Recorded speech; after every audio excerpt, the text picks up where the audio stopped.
Islam itu yang ada di rumah nih, ya kita sekarang bagaimana nih, apa yang harus kita lakukan nih?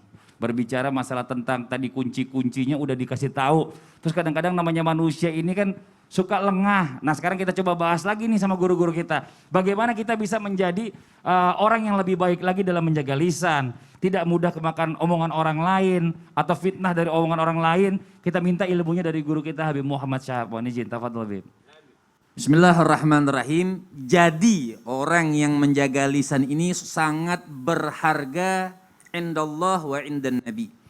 Makanya Imam Hasan Al-Basri di antara bagaimana sih orang bisa menjaga lisan, maka Imam Hasan Al-Basri beliau mengatakan lisanul jahil fi tarafi lisanihi yatakallam ma syaa.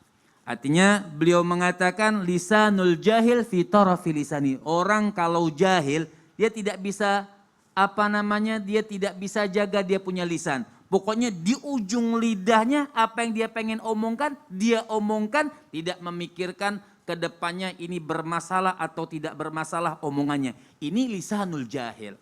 Jadi bagaimana supaya kita tidak tergolong lisanul jahil?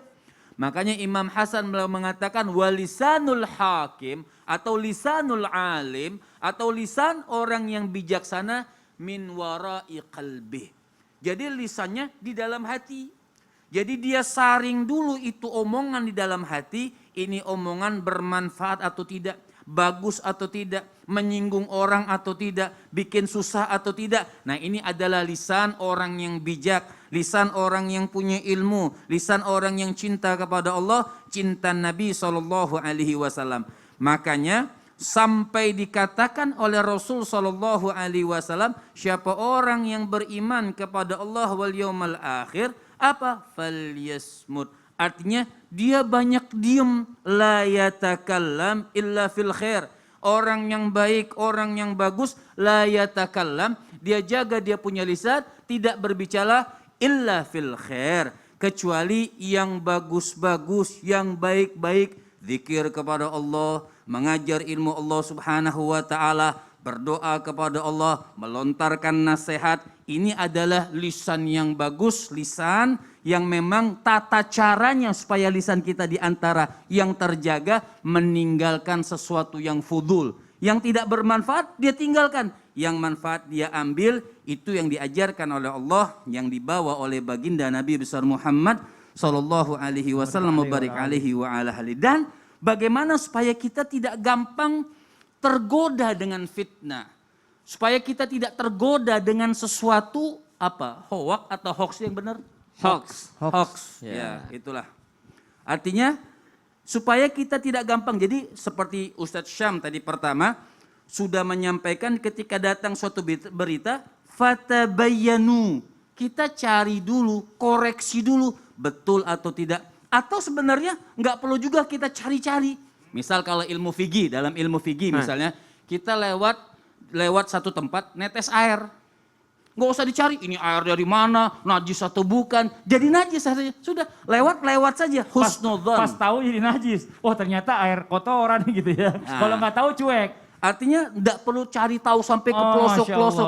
Kita dikasih orang uang, saya kasih Mas Fadli uang. Wah alhamdulillah. Wah dari mana nih, kerjanya apa nih? Wah panjang urusannya. Sekarang apa ntar Beb? Makin nanti aja. Oh nanti aja, iya. Saya nunggu ini. Artinya ketika kita datang sesuatu boleh fatabayyanu, dia cari kalau memang menyudutkan. Kalau tidak kita diam, insya Allah serahkan kepada Allah Subhanahu Wa Taala.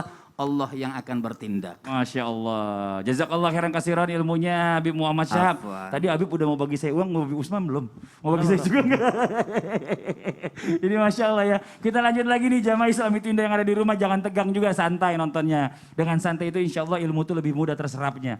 Nah kita lanjut lagi bagaimana sekarang caranya kita nih ya. Yang namanya manusia ini nggak mungkin nggak ada salahnya. Nah bagaimana caranya kita tuh bisa lebih membersihkan diri kita lagi dari yang namanya fitnah yang bermunculan nih. Kita minta penjelasannya dari guru kita Ustaz Syam kembali nih, silakan. Tafadhol Ustaz Syam. Baik guruku kembali Habib Muhammad, Habib Usman, Mas Fadli serta guru-guru kami dimuliakan Allah Subhanahu wa taala.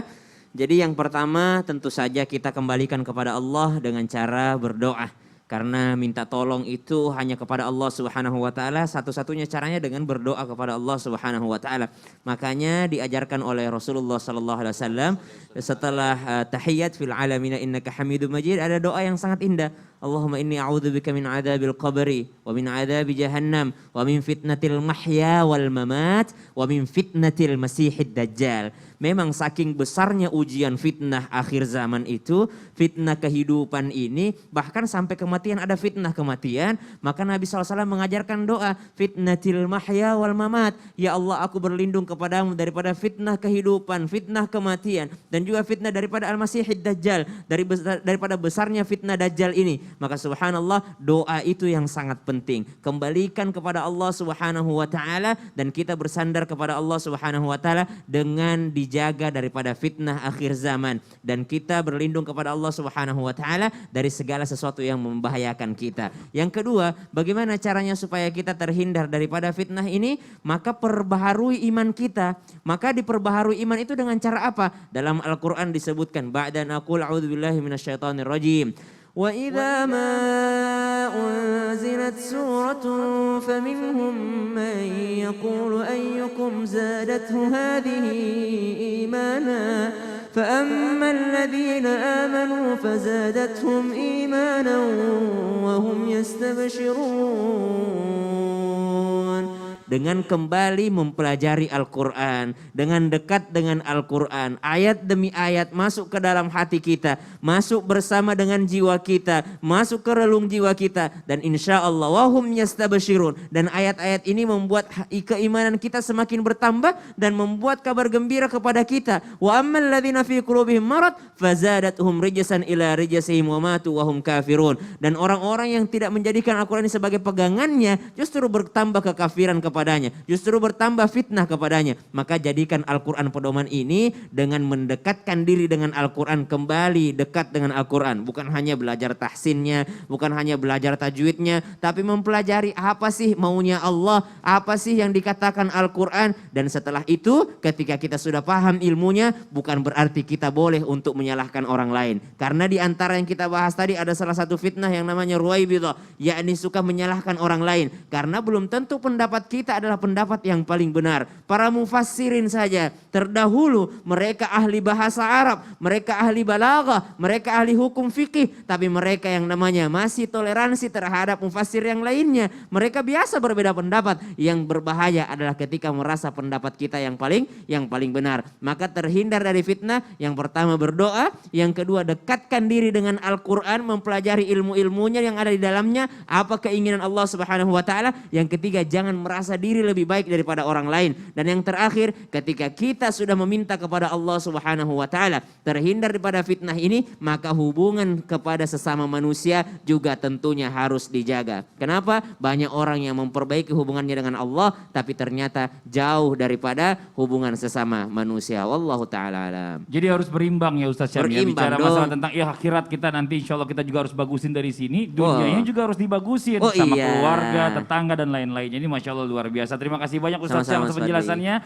Buat jamaah yang ada di rumah nih jangan kemana-mana. Setelah ini kita akan lanjutkan lagi, kita akan membacakan lagi pertanyaan-pertanyaan yang masuk yang ada di sosial media Islam Itu Indah. Setelah yang satu ini tetap di Islam Itu Indah. Jamaah, oh jamaah, Alhamdulillah.